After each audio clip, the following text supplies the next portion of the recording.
Hello guys, मैं हूं अक्षरित खान और गाइज मैं अभी छत पे बैठ के धूप सेक रहा था गाइज। और ये हमारी छत पे तोता था, हरे वाला तोता, पाड़ी तोता है गाइज। वो मिट्ठू मिट्ठू बोलने लगा तो मैंने सोचा आप सबको दिखा देता हूँ।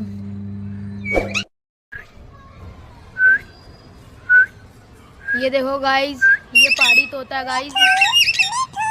और गाइज ये मिट्ठू मिट्ठू भी बोलता है, आप देख सकते हो कैसे बोल रहा है गाइज ये। और ये अभी हमारी छत पे पिंजरा रख रखा था गाइज हमने। ये तोता भी धूप सेक लेगा इसलिए गाइज। आप देख सकते हो कितना प्यारा तोता है ये। और अगर वीडियो अच्छी लगे गाइज तो लाइक करना, कमेंट करना और गाइज सब्सक्राइब भी कर देना अगर चैनल पे नए हो तो।